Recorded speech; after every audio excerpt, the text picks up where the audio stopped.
What is going on, movie meals? Thank you, movie meal patrons. Give me a can, go get some merch. I'll link down in the description. We get that right off the bat here. Hey, there's 3 boxes. There's Whoa. 3. Welcome to the show. We have a guest today, AniEssays, my younger brother Nick. Hello. Bigger YouTuber than Kyle and I will ever be. We'll this never man sniff that success. Puts in work. No. If there's anything we do, it's not put in work. He's a hardworking one. Yeah, for the ep today, we're talking anime. We're talking some JJK, literally my favorite pastime. Sometimes I get annoyed if Autumn doesn't talk a little JJK with me. Sometimes you get annoyed by me not talking JJK, and Sometimes- I don't know anything about it till now. Sometimes I'm like, Autumn, I wish you were like didn't understand what was going on. Why you gotta be so smart so I could explain it? I just want to mansplain JJK. I'm just in the mood. Yeah, sometimes it needs mansplaining. There's a lot of PowerPoints going on. It does need explain. Kyle's like, I don't know what you're talking about. Season 1, we're just fighting some curses. We're having a good time. And Kyle has no clue That's how true, though. complicated JJK gets. Yeah. But it was so Pretty breezy. cool one day. Oh yeah, wait till you get to the games. There's always games. The games. Yep. Yeah. You think you were gonna watch an anime without a tournament of some sort, Kyle? Yeah. When the tournament arc, or not tournament arc, but the school arc, when they're in the woods fighting each other, I was like, The exchange of well, I just started to get laughing at that point because I was already laughing about Yuji having to already go to a school for sorcery. kinda. It's a school. Do they go to school though, or do they just all kind of hang out at a school? Like it's like You there's hang not out a at lot of schools. schooling going on. Yeah, but there's not a lot of learning. They really skip over the learning. It Literally, seems the like, only but- learning is Gojo and Yuji in a basement watching movies. Everything else, it's better learn pretty freaking quick in the midst of battle, pal.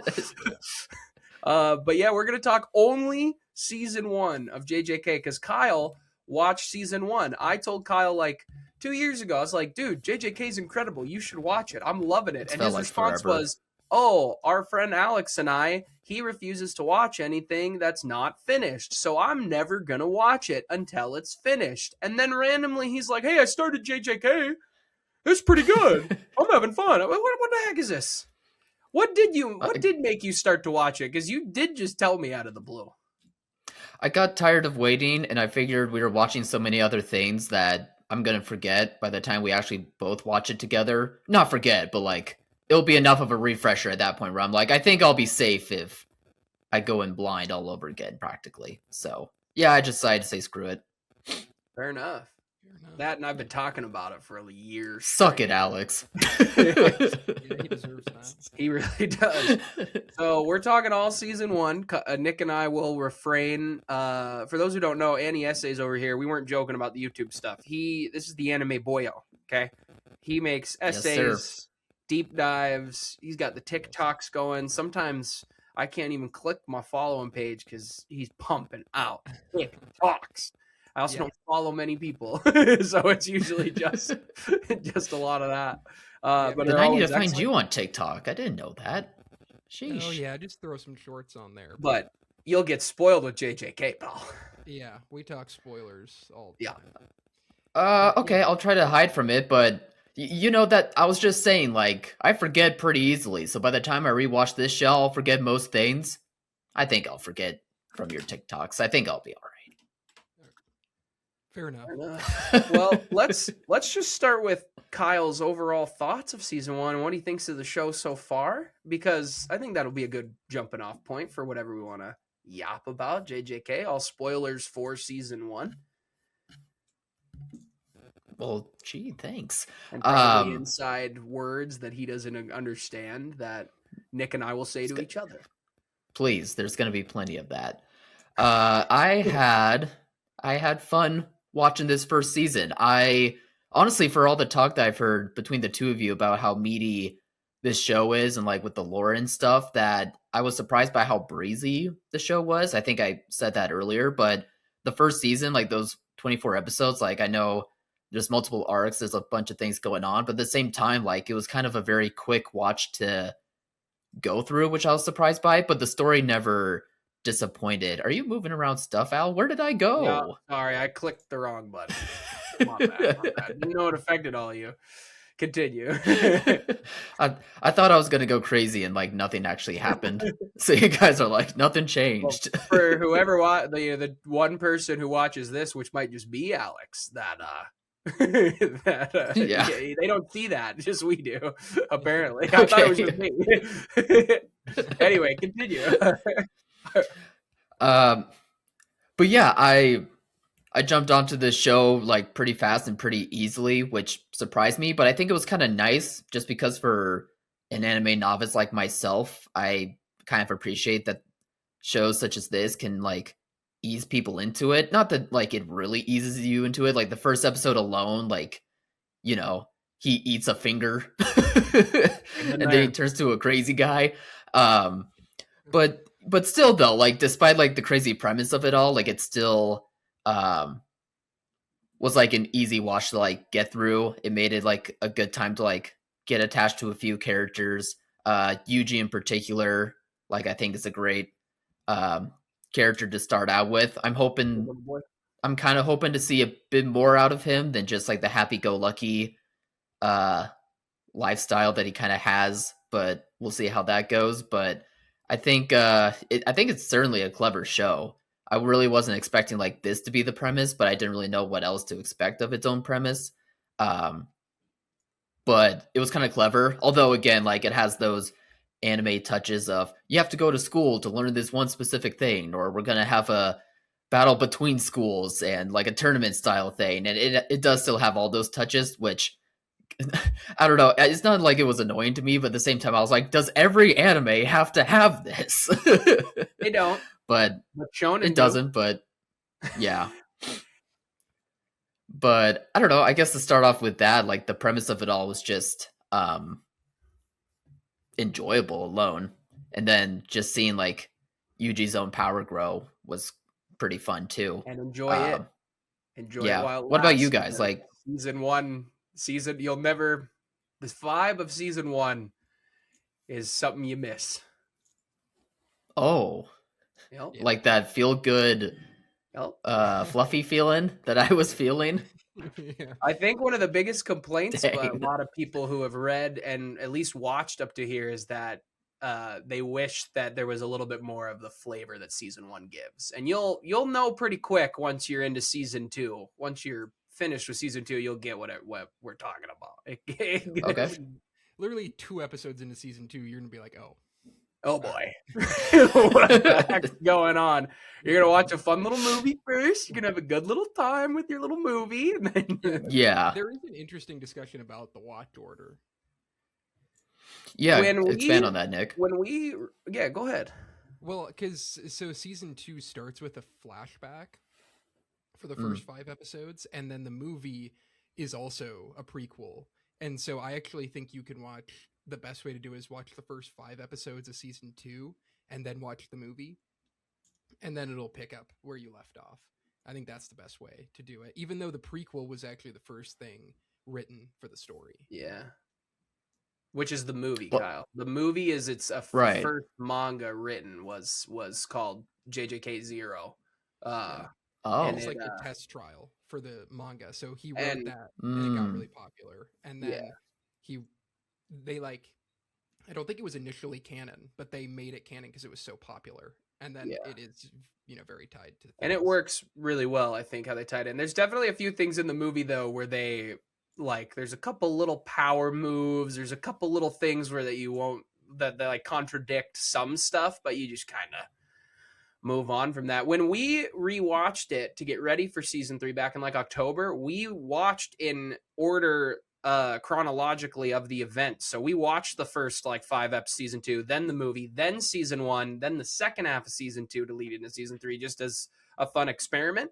And it was a good time. It's a good time. Okay. Yeah, the beginning of season 2 is focused on Gojo a little bit, like some of his backstory. Yeah, it's a flashback about him. But okay. Which Gojo, beautiful eyes. Beautiful eyes on that boy. The best. Beautiful eyes. All-seeing eyes. It's true. Yes. Do you understand the significance of his eyes? Walk me through it, because like No, I want to know what you think first. Then we'll chime in and help out. I am curious how much of the power set, because it's complicated, and like you've seen Hunter x Hunter. Nen is, I think, more complicated, but Nen also makes a little more sense than it never made sense. It was frustrating. Sometimes JJK is like, I promise, if you give me some power, I'll never eat fish again. And like a little whack with its power system. But what like you explain it first. What, like what his power is, or like what it means like to have the alt? Yeah. I don't know. What are his eyes? What are his 6 eyes? They're just pretty blue eyes. They could probably like see into all of space and time or something, you know? Like I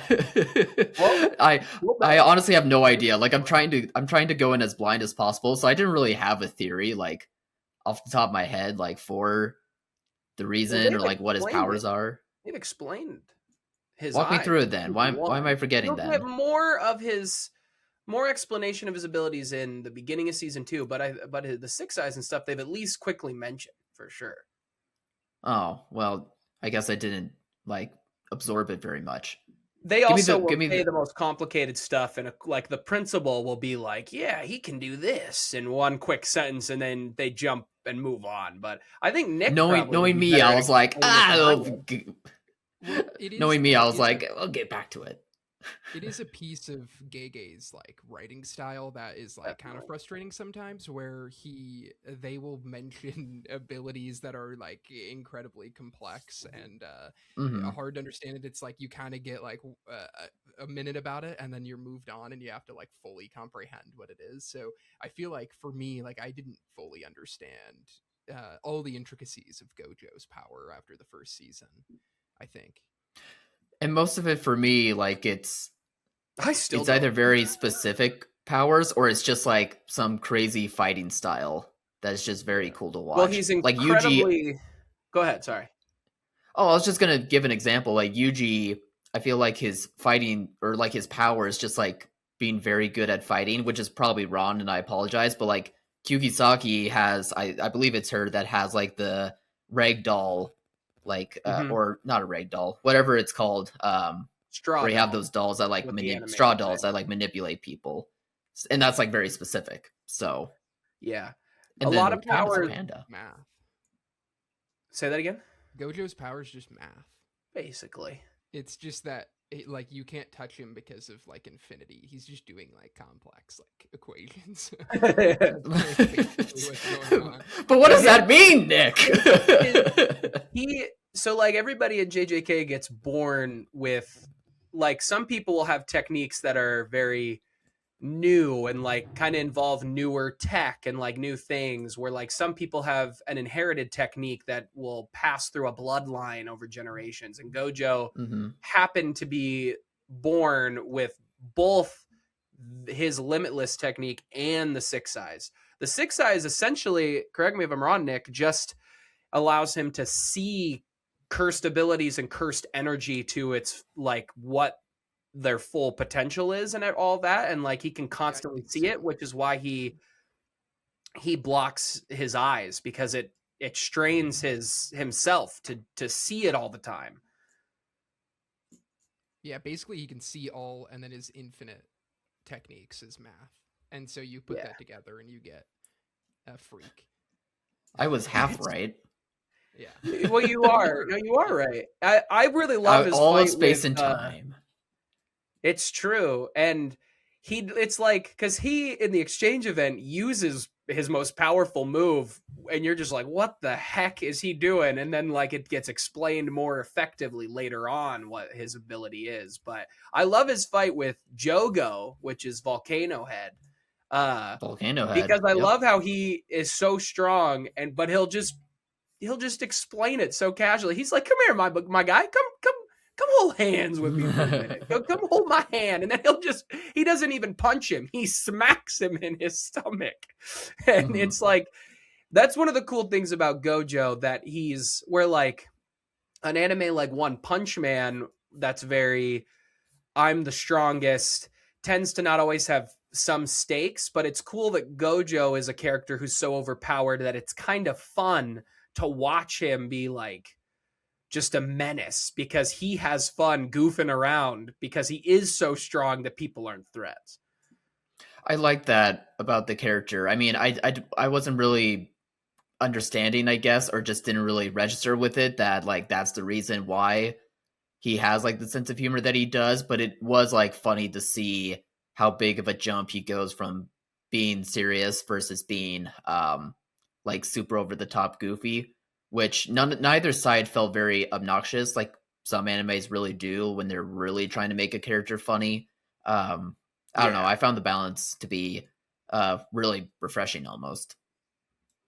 Yeah. Well, yeah, he sits there. There's an episode season 1 where he's like, let's all play a drinking game. Name all the things you love about Gojo.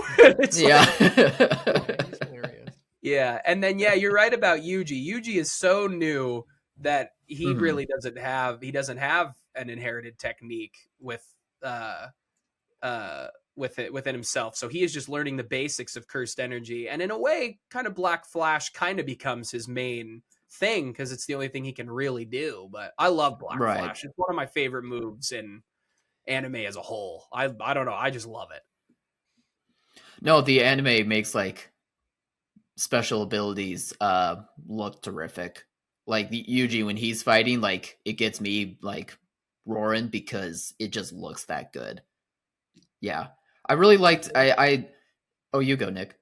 Oh, I was just gonna say I love the fight between when Todo and who's clapping guy and Yuji fight Hanami. I think that's one of the best fights of the Hanami rocks. I really liked Hanami. We all do. We all do. Yeah. Okay, good. I saw something the other day that Nick might find a little more funny, but Kyle should find it hopefully somewhat funny. But Nick, do you know why Todo does not have a domain? I don't know if I do. Because his sure hit effect is Yuji Todori.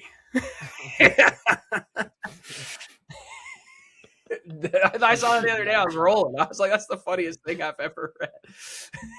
Todo rocks as well. Yeah. I hope that doesn't age poorly. Those two together are awesome. No. Todo's cool as shit. Like Todo's really cool. Like I was almost favorite side characters. Yeah.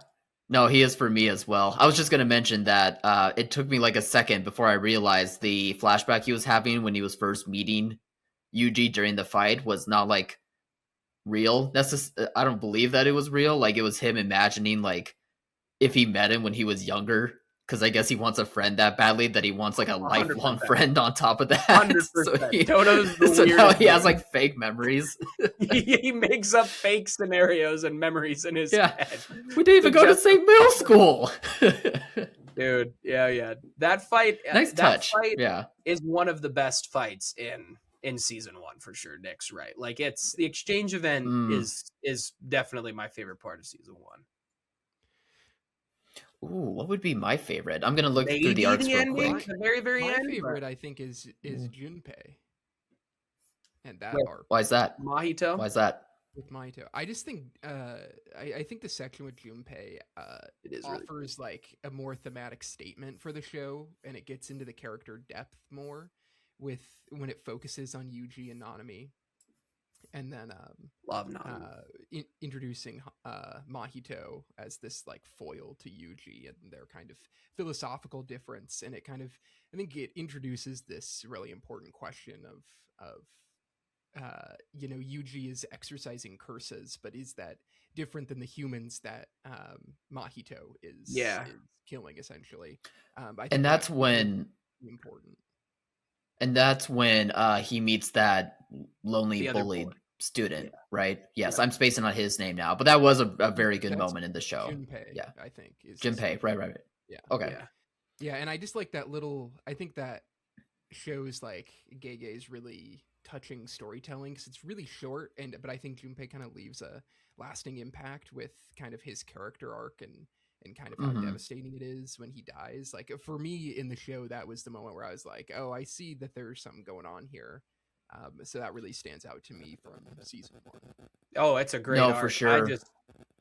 you put Boogie Woogie on screen with Yuji and Toto, and that's going to be one of my favorite things I've ever seen. I just love those two fighting. But I would agree, like that whole fight is very important for Yuji forever.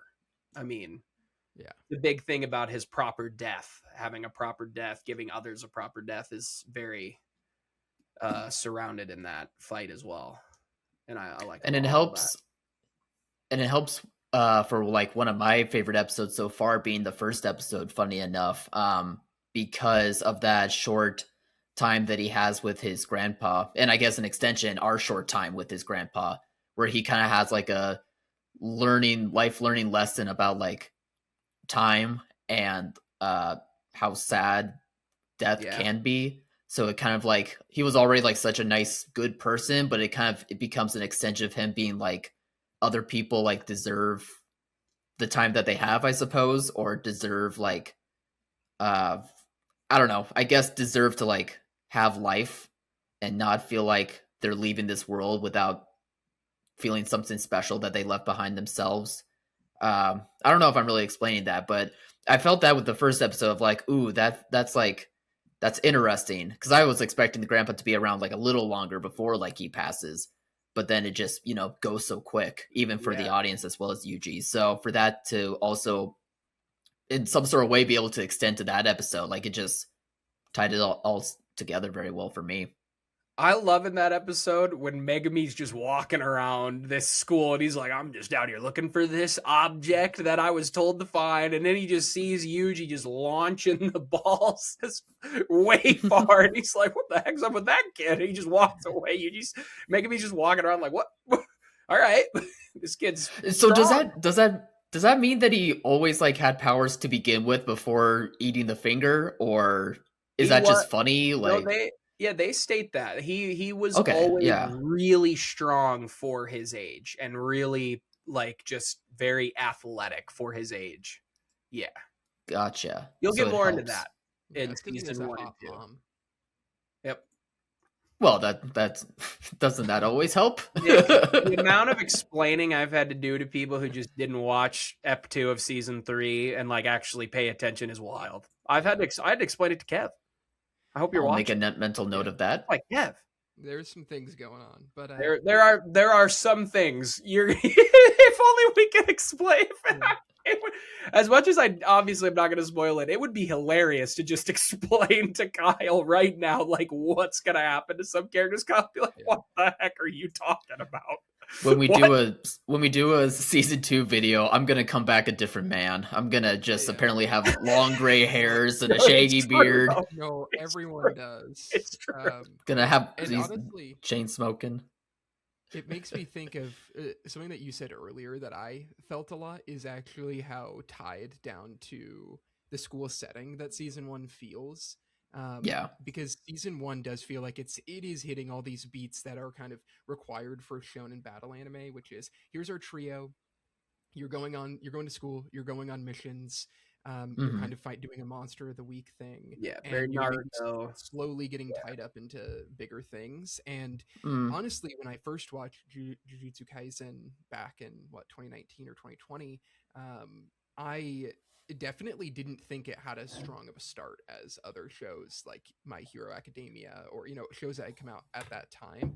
I'd agree. I just kind of was like whatever on it, and I think it is like this school setting that like they kind of ignore it, because it's like, are they really at school? Like Al was saying, it's like there's a lot of this setting where it's like it's just kind of like a situation to put them together with like younger kids.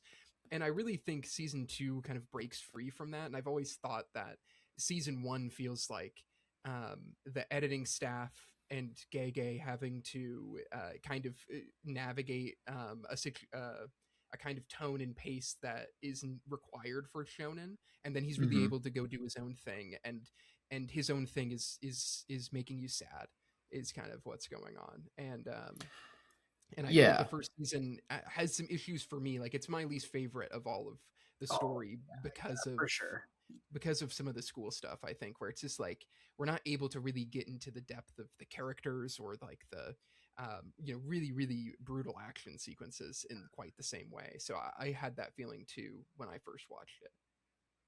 Okay, yeah, I mean, not that Agree. those things you described was detrimental to my viewing, but at the same time, it was a little disappointing to be like, oh, these are the same beats.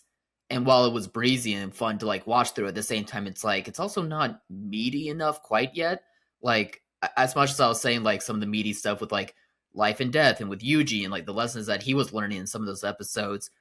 There's other times where I wish like like his comrades, Fushiguro and Kyuhisagi, I wish like we had more time with them. Like they were fine characters to be next to him, but like I don't really like them necessarily. Not that they're bad, but yeah, there it was definitely missing like a bit more meat for like characters, despite there being like pops from like Kojo or Toto. It's I felt that. So I get it. I will say though, one thing about Gege is even though season 1 at times feels a little bit more like a classic shonen, he does Mm. get, I mean, fairly dark early. I mean, Yeah. Yuji dies like very Yeah. quickly. Really important. Megumi's like, I can't do nothing here. I'm running. And there's Yeah. Yuji's body's taken over by Sukuna, who's just running amok in like episode 4 and is like, Yuji's not waking up. I'll do whatever I want. I'm gonna kill whoever I want. Like, yeah, it does get dark, which I do like that it does show its true its colors right off the bat, that this isn't necessarily my hero, or my heroes can be very light all the time, even when it gets dark. And it does, but it's just a little different, a little more, I would just say it's a little more overall mature of a show in terms of like with the start that it had, I was imagining that this show was like about magic and necromancy, even though it's not really about that. Like it turns into like, I guess, straight magic. It's not really about necromancy, despite being about like a story of life and death, I guess. So at least like it did flip on its head for me in terms of what I was imagining. And I guess maybe the rest of the tone of the season was also why I was feeling the way that I was. But you're right, like those episodes I think show like the potential of like what this show could be, and that I guess in a weird way could be preparing me, as you guys are saying, for a lot more stuff to happen here. It gets really good. Season 3 is currently airing, so it's hard to compare them. But if you're comparing season 1 and 2, I prefer season 2 quite a bit to season 1. And and I do think the death is an interesting case, because I feel like when I first watched it, I was like, oh, we're doing this little thing where he dies and then comes back to life. But it's actually a pretty important piece that I've really grown to love, because it's kind of like you said, Kyle. So the series is like, isn't dealing with necromancy, but it is dealing with kind of traditions, and the idea that like these traditions of the past are like continuing to like affect people in the now. And also it happens with Sukuna. Sukuna's a sorcerer from many generations ago, and he's literally come back just like in Yuji's body.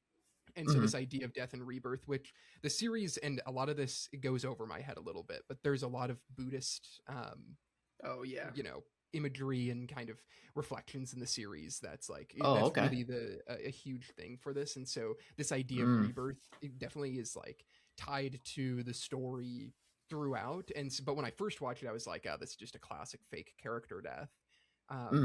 So it didn't really hit for me when I first watched, but then when you realize it, like, hey, that's like what this is about. It's about rebirth, and either metaphorically or literally. I think it works really well. And to expand on what Nick said, it's like it talks a lot about, he's like that conservative ideology of we're not going to change anything, not politics for anybody listening. I'm just talking that word as in, we don't want to change what we know. We've been doing this for however many generations. We're not going to change it. And when I rewatched season 1 in like October, I remembered not remembering that Gojo says to Yuji in the scene where Sukuna pops out of his cheek and is like, oh, any structure that's not strength is terrible. You're not in charge. Like, what's wrong with you? And Gojo's like, I'd beat him. Like, Yuji asks who would win, and Gojo's like, I'd win. But there's a really great line in there too, where Yuji asks Gojo, why he's doing what he's doing. And he says he wants to create strong, like-minded people who will help change society in a positive way instead of a negative way. And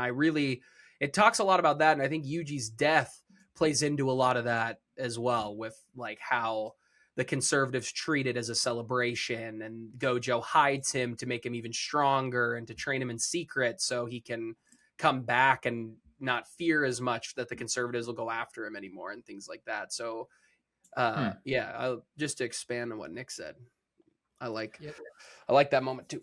And I think it really is something in Gege's storytelling and in season 1 that I also didn't really engage with, like this idea of like what the role of Jujutsu Society is, how there's these like, you know, ominous figures that Gojo sometimes takes orders from, and it, you know, it starts in the literal first scene, which is, you know, a cut ahead to the silent execution, is like these orders that are coming down from this like entity that we don't know. And it's really interesting, that you don't, Gege doesn't always engage with them directly, but it's like in affecting all parts of his storytelling. And so also when I watched season 1, I just like didn't think it had that much going on with it. And then I feel like once you get to the next couple seasons and you start to, those figures start just like being a little more present visually in the narrative, I guess, that you it's like, just like you said, like all those little lines that Gojo has, it's like, oh, I totally see where that was, where maybe I didn't fully recognize that when I first watched it, nor does he really dive into it that much early on. It's just like lines here or there. Yeah. But that's something to appreciate about like the story, that you can say that it grows over time. Like it's not a case where the show has like a season that feels so separate from every other season that it can all be cohesive. Even if you can say like, this is my least season or favorite season of the show, like for it to be able to turn around and make it a bit more special, even though it means like you have to wait for that specialness to arrive down the road. Like it means that you have like great thoughtful story, like you've taken the time to like how to intertwine it all and like almost make up for it in a sense. And the writer Gege too, I think he I'm losing my train of thought. I had a good point. I was very excited about that point about him. Get it back, Al. Get it back. Yeah. Well, while he's thinking, I wanted to mention the cheek thing that happens between Yuji and the creature's name, Sukuna. Thank you. Autumn's husband, true husband, if you will. Autumn is in love with him. Doesn't matter how many people. Check into that. Oh, I have. She's currently in the psych ward. Okay, good. I hope she gets out there and is better for it. I love Sukuna. It's wild, man. It's crazy. That's crazy. But yeah, the cheek thing at first, I thought it was like the show trying to be humorous for the sake of being humorous, but upon thinking of it, I think like it's pretty clever just to show a bit in a small way that the character is just so crazy and so uncomfortable that he's going to appear in an uncomfortable way. Like it's not just the vision sequence that happens in like the second arc of the show so far, where they're having like that debate and they're like seeing each other back and forth. I like that it's an uncomfortable thing to watch him just appear somewhere as awkward as like on the cheek, as if it's like a giant pimple or something. Yeah. It's a good touch thinking back on it. Yeah, Sukuna's a cool character. I mean, especially in season 1, because like Nick was just saying, I remember my point. What Gege does do well is he wants the audience to think critically about what is going on. So like Nick was talking about how you will not appreciate some stuff as much in season 1, but then when season 2 kind of hits and you see it a little more visually, or they kind of take a minute to sit back and talk about it, you go back to season 1 and you're like, oh wow, like that actually does make sense, or I catch that now. Like I like that he lets you do that, and he writes Sukuna's a cool character, like a sorcerer from however many generations ago who becomes a cursed object to be put that eventually Yuji will eat, and now is is trying to take over a vessel he can't take over is just a really cool character, and cool way to bring such a powerful character into the fray without him being so strong right off the bat, I think. Without you guys like telling me anything, like I'm really hoping to see that character, I guess in a flashback, or just like in his own body, just to like get more of him, or I'm curious. I don't. Good. Okay, because I mean it's fun to like see the back and forth and like how that's going to go forward with him and Yuji and like sharing the one body, but I also wouldn't be against seeing a little bit of him like outside of the body somehow. And I'll just leave it at that, because I don't want to be spoiled. And yeah, there's really funny jokes in there for Nick and I somewhere. Yeah, it's an interesting dilemma that he has, because it's like a big pitch for the show, right? Like, it is cool that the start, the villain occupies the body of the main character. Like, that's just like a cool first chapter hook. But it does create these like complications in the writing process, because it's like, well, now you're just always playing this back and forth. They can only, like your hero and villain can only interact within their mind, right? Yeah. Like they're never going to like face each other unless something changes. And it is kind of, I think he comes up with a pretty interesting solution, Gege, that, I won't talk about, but I love it, to be honest. I think the solution is really cool. Just for those it's really who know. Interesting. I think it's but cool. It also definitely, I can see some criticisms of how it comes about. But it's definitely an interesting thing that happens later on. But I do think it's one of the more interesting parts, especially in season 1, because it's like this setup's really fun, and it's like fun to have these interactions. It's different than most dynamics we see in shows like this. But then eventually it's like, okay, like something has to change, right? You can't do this forever. It is crazy. It's like if Thanos was in Iron Man's body in the MCU for the entirety of the MCU. So it was like you are introduced to the main villain kind of really early, but then there's also a ton of other villains. Like, what? Yeah, it's kind of like that. I'm just like picturing Thanos' like mouth on Iron Man. You got to put it in ways Kyle understands, Nick. Yeah. Could you imagine Lex Luthor just pop it out on Superman's cheek there? Oof, that'd be annoying. Poor guy. Sukuna is cool. Sukuna's a cool villain, and it sets up. Oh, it's like in Just League Unlimited, where Lex Luthor has Brainiac in his body and he doesn't know it yet. There you go. It could be like that. There we go. Okay. Except Brainiac's also a villain. Well, I mean, but he doesn't know. And then he appears like out of his stomach. It's almost like the cheek. I get flack. Not flack. Well, maybe flack, but you get a lot of flack. Being who I am, I love a good protagonist. Okay, Yuji is one of the better anime protagonists, in my opinion. I think out of I had this conversation with our friend Erin and her boyfriend Luke. We were talking some JJK a couple weekends ago, and we were talking about different protagonists. Where like I like Midoriya, but he's not my favorite in My Hero by a wide margin. And to be honest, my big point is I think there's another anime in Demon Slayer that does the character, like the kind of main protagonist style better, is Tanjiro, like the goody two shoes boy. I like that Yuji is not fully goody two shoes, but he is going through a full arc of like trying to be good in a world that is really pushing him to be bad and to do things he doesn't want to do. Like he doesn't want to kill a human that became a monster because of Mahito. And then Nanami's right there to tell him like, well, maybe you're putting them out of their misery now. They might want to be dead. Like Yuji goes through really good arcs, even in season 1 right away, that makes him a really interesting protagonist, I think. I see where you're coming from on that, because when I was watching, I liked Yuji fine, like he was entertaining, but like I wasn't feeling like I was seeing a lot else from the character outside of like how he appears himself to be, I guess, kind of like how you were describing him, Al. But I think looking back on it and hearing you, that the arcs along the way are going to morph him more subtly than I was giving the show credit for.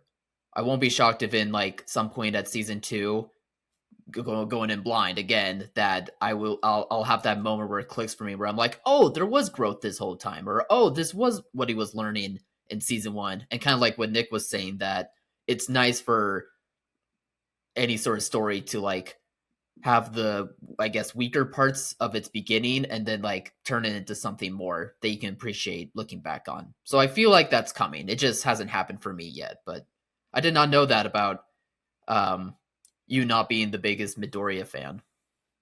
Well, who is? I like Midoriya, but he's not. I wouldn't even put him in my top 5 of favorite My Hero characters. I mean, he's No, that's fair, Bakugo, especially in that Bakugo show. is That's fair. far and above a more interesting and fun to watch character in My Hero. To be honest, Bakugo is like more aligned to what Gojo is in JJK, and not outside of strength, but outside of tone and attitude. It's just more fun. It's just more interesting because I don't know. I like Midoriya, but he's not even in my top 5 favorite characters. Yuji is in my top 5 favorite characters. So not to get so off track, but I did just finish the arc with Midoriya where he becomes like a not an anti-hero, but he becomes like an independent, you might be ahead of Nick. Hero. Yeah, I haven't even gotten there. Nick hasn't. I won't say anymore. I've only gotten to the beginning of season 5, which I think's right before that happens. Yeah. And I tried to rewatch it, and I stopped again. But maybe one day. There is some great stuff in that That's ending. fair. Some of the best I've ever seen, and there is some very okay stuff in that ending that is not as good as the other stuff. That's fair enough. Boy, you took us on a roller coaster there. Hey, if Bakugo's on screen, I'm watching. All right. Well, yeah, that's all. We can all agree with that. He is. Anyway, we can go back. I to also JJK. was similar to you, Kyle, too. Yuji is like my favorite modern shonen protagonist. Amen to that, brother. But he wasn't for a long time, even after Shibuya, which is season 2. And there's a moment in the manga, which is actually, it just happens to be the next episode that's going to release. There's like a key moment for his character where it's like everything clicked for me. And I was like, oh yeah, this character's amazing. It's the best character. It's with Higuruma, which is the next. Also, thank you, because the way I read those names are very different than when I hear them. So I'm glad you get a little context.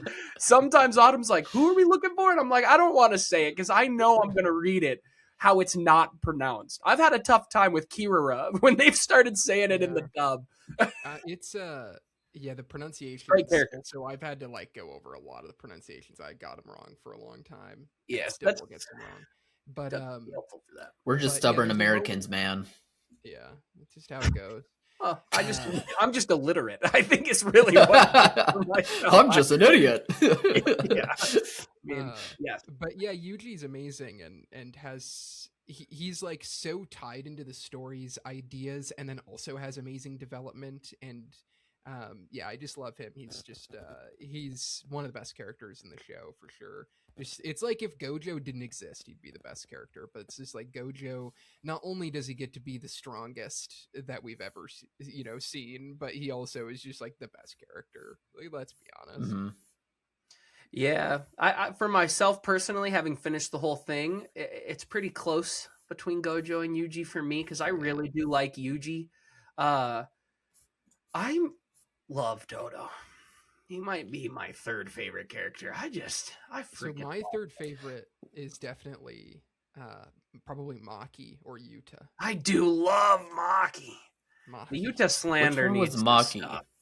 Maki's the girl who can't see curses, so she wears, and she has little to no cursed energy, so she uses weapons and has glasses. She's the only girl, the older girl. Obviously, there's Kugisaki, but So in the exchange event, she's the one with Panda and sister.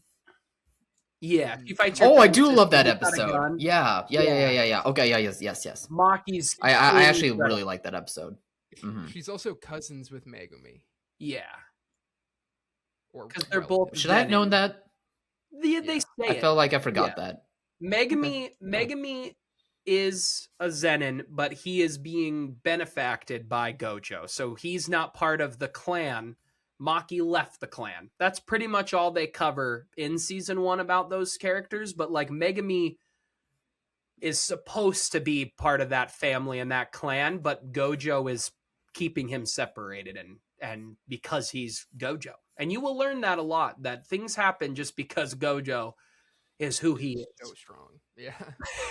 Like he says it. I mean, early in season 1, I mean, he says it to the higher ups. They're like, he says it to Yuji. They want to kill you, but because I'm going to keep you alive, I want you to be alive. You're going to be alive. Mm-hmm. Like Gojo's what cool. A nice guy. Gojo. So we're kind of in the same boat of like the favorite characters so far. So I mean, okay, I'm feeling good about this. I'm choosing correctly. Mata or Yuki. Well, I can't say their names. I'm merging them. Maki and Yuta. Yuta, you haven't met yet. Yuta's the lead of the movie, and then we'll be around. Okay. Yeah. And so now I just need to know Yuta for when you watch the movie on like how his character's structured, because he's kind of like was initially the protagonist in this first story that he wrote. Supposed to be, yeah. And so he's actually really interesting. I think he works better not as a protagonist. 100%, I would agree. But that one day we'll get to talk about him. It'll be fun. Well, that's the rule when it comes to storytelling, especially for animes, is that if you cook too much on a protagonist character, they can't be the lead. Like that's just how it goes. So I appreciate the author getting ahead of that and being like, I did too much. I cooked too much on this. I gotta toss him to the side. Correct me if I'm wrong. I think his editor is the one who told him that Yuji was a more interesting character to focus on and not Yuta. Could be. I probably, honestly. I think that is what happened, but because initially he wanted the story to be way more monster of the week, actually, which is interesting because like it feels like he really finds his stride when he's doing the exact opposite of that. I would agree. Interesting. But yeah, a lot of the favorite characters you also haven't met yet, like Suguru, Geto. But it's always interesting because in season 1, all these characters are mentioned. They mention the events of the movie in season 1, but you're just like, what? You're like, what's he talking about? Like Clone Wars. If you're watching episode 4 first and they mention Clone Wars. Okay. Yeah. I mean, they don't mention like specific Clone Wars characters, but comparisons. Yeah. But yeah. There's another question I have for you, Kyle. Oh, I can't wait. Okay. I'm just curious, what did you think about the production of the show? Like, what did you think about the animation and the direction, and like, where did you kind of land on that? I thought it was good, top notch. I think especially with the action sequences, I felt like that's really where I noticed it most and where I appreciated it. There wasn't anything that bothered me with its production, like animation wise looked good. I don't know if I would say like it's the most stunning design wise, like not anything crazy impressive, I guess, but also nothing that's like glaringly bad either. So I guess middle of the road for me right now, just in terms of like feelings on the production, but certainly nothing where I'm like giving it a thumbs down for. Yeah, I feel similarly, where I feel like if not, I'm even a little more negative than you are on season 1's production. Like I think, and I did for a video I had done, I did kind of like looked at a couple episodes shot by shot, and I actually feel like the direction is a little unpurposeful at times in season 1, where it's just kind of whatever. And I also don't love the soundtrack of season 1. Like it's fine, but I think a lot of rock. 2, yeah, it's just like it doesn't. You're talking about the score, like in soundtrack during the fight scenes and stuff. Just like overall, like there's sometimes like the quirky techno that kind of comes in non-action sequences.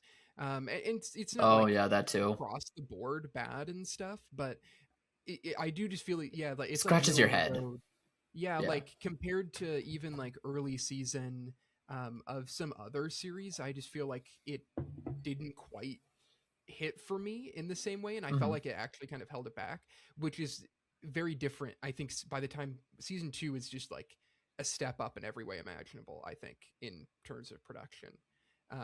I would argue that season 3 steps it even up better. even more. I love the direction they've headed with their animation, and there's some people that don't, but I do. I like the. Isn't season 3 coming out soon? It's airing currently. Part Oh, one airing is. currently. They've split season Oh, 2 into okay. part or 3 into 2 parts. Part 2 Oh, or lame. 1 is about to finish. Actually, there's only I think 2 eps left. Okay, gotcha. So, but yeah, I think the production and the movie is like somewhere in between. I think season 1 and season 2, but season 2, I just feel like even I mean the animation style changes a little bit into something that's a little more fluid, and so some people like that more, some people like that less, but I just think like its understanding of the material and the purpose of its shots and the use of soundtrack, I think it's all just like honestly pretty considerably better than season 1, and I think that's a huge reason why season 2 is so good is the animation really I think kicks it up to like, oh, this is like a fine shonen series, you know, it's kind of whatever, to like, oh yeah, this is like some of the best animation of any of the shows airing. I think too, when you watch the movie, because when we rewatched it, I remember thinking this, that when you watch the movie, it kind of felt like, oh, they stepped up the quality a bit, but it feels like a movie. Like it felt like that's what you would do for a movie. But then when season 2, within the first just few frames, you're like, oh wow, they have actually stepped it up a lot. I think I would agree with most of that. I will say sometimes I miss some of the hands fighting style animation, especially like what you see a lot of in the Todo, Yuji, and Hanami fight. I think kind of sometimes I miss that, but also the fighting, everybody's getting a little stronger as we move on. So the fighting's getting a little more crazy, so it kind of needs to have a change in animation. But there is something special about some of the fights I think in season 1 that I do think work well. I listened to the score called Fight Alongside from season 2 all the time. It is very good. It's so good. Hidden Inventory is so good. It is very good. That's the first thing. You should probably, Nick's right, you should probably do that. That's what he's talking about. Hidden Inventory is the first 5 episodes of season 2. You should probably do that first because it'll give you more context of to what happens in the movie, and then do the movie. There's certain things in the movie, specifically with Gojo and another character, where you're just kind of like, there's a lot of implied, you know, drama or history between them, but you actually get to see that history if you watch this first. And then in the movie, there's like maybe a little bit of recap where characters will like explain something that you just kind of watched because it was the first thing that he wrote. But I think it works better. And it makes that movie really emotional, actually. And you will be a little confused. I know. Because you have met Gato. You've met Gato in season 1. But you won't fully understand why things have happened the way they've happened until I guarantee you'll understand when you get through the movie. You're going to be like, what? But it'll make sense when you finish the rest of season 2 at that point. When we do our next JJK video, I'll do the first 5 episodes and then the movie. I think that sounds like there's going to be enough meat. I could talk about one character in the Hidden Inventory arc for 4 days straight with no problem. You're about to get into one of my favorite characters comes up in Hidden Inventory. I like hearing that. A good little boy. You know, we haven't talked about one character that's like, or very briefly, who's kind of an iconic character, which is Nanami. What do you think of Nanami? He's the blonde boy. Blonde boy who fights Mahito with Yuji. He's the one who's training Yuji. He's got the tie. He's the one who's like, I used to work in corporate and it sucks. Yes. And I also think Jujutsu sucks. Yes, I love that episode. I was very surprised by that episode, and I think it's very relatable, at least for adults, and I think for younger viewers, like, it's something to prepare for, or something that shows like the harsh reality of life, perhaps. But I was very impressed. Like work culture in Japan, especially like. Oh, I didn't even think about that aspect, but you're right. Yeah, absolutely, very different work culture. Yeah. I want more of him. Absolutely. You'll get some. He's coming. For sure. Yeah, he is. But he's daddy. I was surprised by that backstory, by that character. out of everyone, but I'm not complaining either because I think that episode was also a highlight. Nanami has one of the most underrated curse techniques that doesn't get brought up a lot because it's not super flashy, but it is a cool technique. I love his technique. It's underrated. Mm-hmm. Great character. Love him. Great character. Yeah. Okay. Character. Yeah, thank you for that reminder. To the end of our hour. Did you did any final things you want to touch on, Kyle, or ask, or just like just any parts that we didn't get to that you want to get to, or characters or powers or moves? Maybe just each of us explain why we liked a certain arc so much. I know that like some of the arcs that we brought up were some of our favorites, but honestly, I kind of like the school arc where they go to not Yuji school, but it was his Megami partner's school. Old middle school, yeah. Yeah, Megami's this school. This is the bridge. Yeah, just because I think the action in that was like very well done. I think it was because it was the most of Megami and Kugisagi that we've gotten that like gave me hope for them as a trio. And there was just some nice touches of like humor from both of those characters next to Yuji as well. So yeah, not my favorite, but like I appreciate that arc at the end there. Was a good way to cap it. Yeah. No, I like it. I personally really love the last 3 episodes because I think it is some of the best Kugisaki we get. And we see that for sure. Yeah. And she, which I really needed. Flash, which as we learned right before this, is like you are a different sorcerer if you can hit a Black Flash. Like your understanding of everything is better. So I always really liked that, especially when she just starts tossing them nails in her hand and she's like, I'm your worst enemy, because she is also just unhinged. Like it's kind of crazy how her and Yuji go so unhinged, and then Megami's over there just like, I'm gonna do whatever I can to get out of this. Yeah. How about you, Nick? For me, it's definitely the verse Mahito, which is the Junpei arc. I just think Mahito is such a brilliant villain. He is. I love the little Junpei and Nanami. Yeah. And I think that fight is probably my favorite fight. Like when Mahito goes into his domain expansion, one of like my favorite domains, or the moment of animation that sticks out in my mind from that season. And just like the moment where Mahito and Sukuna are laughing at Yuji's naivety when he after Junpei is turned into a transfigured human. Just amazing, I think. I would agree with that. I'm excited for the next couple of things to watch. Seriously, you got to jump into Hidden Inventory right now, and you watch 2 episodes, and you're gonna be like, oh my god, this is so good. Like, I'll loop you guys in on that. Yeah. I'm trying to hype it up too much, but also like I'm pretty confident you're gonna enjoy it at least. Also, awesome, man. Hidden Inventory personally has my favorite opening theme so far of any of the others, which I think a lot of people stick to, but it is a banger. I listen to it all the time. Okay, I won't skip that then. At least give it one good watch. Every season, when there's a new one, you always got to watch first one, and then you can skip it. Last episode. I know the rule. Yeah. But yeah, thanks for coming on, Nick, and joining us. AniEssays. Thank you, man. Yeah. Great channel that he has. Video essays. You can always check it out. If you're caught up to the manga, I'm always making Jujutsu Kaisen video essays and stuff. But thank you all for having me on. It's been a long time since I've been on the channel. Hey. Movie meals. More fun talking Jujutsu Kaisen than talking the big friendly giant. That's for sure. Not for this to be such a tease, but I think it would be hilarious if we did a rewatch and see and like have all 3 of us like talk about it again, because that was a video from 10 years ago now that is iconic for crazy. Just our circle.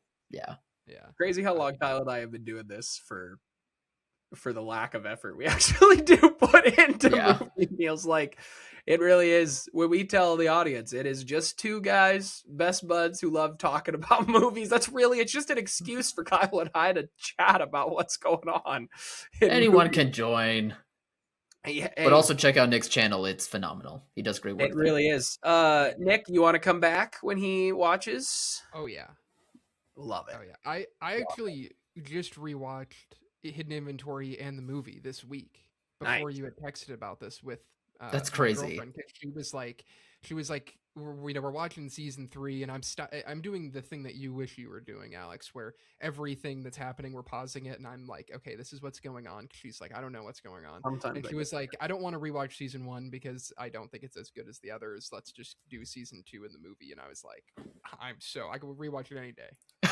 What's funny is to prepare for this, I was like the other day, I had a long day at work and I was like, I want to read something that would just get my mind off it since I finished Berserk, and I don't have that at the moment. I was that I know will just really get my mind going. I reread the fight between Hanami and Yuji and Todo and all that, and the end of the exchange event, because I was like, I just gotta So good. focus. It's just good, and it's just curious to go back because I started reading where the anime left the end of season 2, so I actually haven't read all of the very, very beginning of season 1. I've read a lot of it. I've gone back and read different things, but it's interesting to see like just how the translation is a little different from the manga to the anime and things like that. But yeah, well, yeah, we excited to have you back. Hopefully Kyle binges that quick. Might be next weekend if we get this man moving. I'll try to make it a fast one. All right. Well, thanks for having me on. Yeah.